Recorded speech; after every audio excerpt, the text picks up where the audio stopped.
கூட சொல்கிறேன் பாருங்கள். ஒரு தகப்பன் என்ன பண்ணுறாருன்னா, ஒரு பிள்ளைய ஸ்கூலுக்கு நல்லா நல்லா ட்ரெஸ் பண்ணி நல்ல பேக்லாம் கொடுத்து லஞ்ச் பேக்லாம் கொடுத்து என்ன பண்ணுறாரு, ஸ்கூலுக்கு கொண்டு போய் விடுறாரு. ஆனால் அந்த பிள்ளை என்ன பண்ணுதுன்னா, அந்த ஸ்கூலுக்கு நான் போக மாட்டேன், நான் போயிட்டு அங்கே படிக்க மாட்டேன். இல்லை என்ன பண்ணுதுன்னா, அந்த ஸ்கூலுக்கு போகிறேன்னு சொல்லிட்டு என்ன பண்ணுது, தகப்பனை ஏமாற்றிட்டு வேறு இடத்துக்கு போய் சுற்றுதுன்னு வச்சுக்கோங்களேன். அப்போ எப்படி இருக்கும் யோசிச்சு பாருங்க. ஆனால் அந்த தகப்பன் எதுக்காக அந்த பிள்ளையை ஸ்கூலுக்கு கொண்டு போய் விடுறாரு, நீங்கள் நல்லா யோசிச்சு பாருங்களேன். எதுக்காகன்னா, அவங்க அந்த பிள்ளை நல்லா படிக்கணும், நல்ல ஒரு லெவலுக்கு வரணும், நல்ல டிகிரி வாங்கணும், அவன் வாழ்க்கையில் நல்ல ஒரு உயர்வுக்கு போகணும், அவனுடைய வாழ்க்கையில் நல்லா இருக்கணும் அப்படின்றதுக்காக தான் அந்த தகப்பன் என்ன பண்ணுறாரு, கொண்டு போய் விடுறாங்க. ஆனால் அந்த பிள்ளைக்கு என்ன பண்ணலை, அது புரியலை.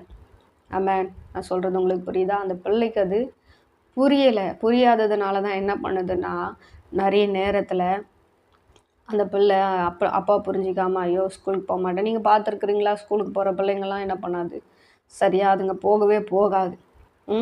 என்ன பண்ணோன்னா, நான் போக மாட்டேன்ட்டு காலையிலேயே எழுந்து அடம் பிடிச்சிட்டு அழுதுட்டு உட்காந்துருக்கோங்க. இல்லை ஸ்கூலுக்கு போகிறேன்னு சொல்லிட்டு என்ன பண்ணுங்க, போய் சுற்றுங்க. ஆனால் நல்லா கவனிங்க, அந்த தகப்பன் அந்த பிள்ளையினுடைய எதிர்காலத்தை அறிஞ்சதுனால அந்த தகப்பன் என்ன பண்ணுறாரு, அந்த பிள்ளையை அடிச்சாகலும் என்ன பண்ணுறாரு, அந்த ஸ்கூலுக்கிட்ட கொண்டு போய் விட்டுட்டு வராங்க.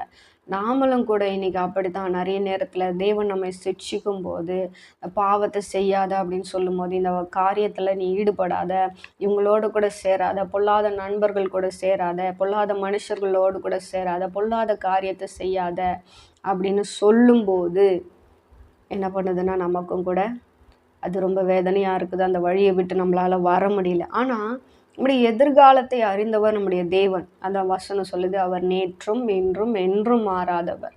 அப்போது நீங்கள் புரிஞ்சிக்க வேண்டிய ஒரே ஒரு விஷயம் என்னன்னா, தேவன் நமக்கு நன்மைக்காகவே எல்லாவற்றையும் செய்கிறார். தேவன் நம்மை அடித்தாலும் கூட அது நம்முடைய நன்மைக்காக தான் தேவன் செய்கிறார் என்பதை நீங்கள் புரிஞ்சுக்கிட்டு என்ன பண்ணணும்னா, தேவனுடைய சமூகத்தில் நீங்கள் காத்திருக்க கற்றுக்கோங்க. தேவனோடு கூட இருக்க கற்றுக்கொள்ளுங்க.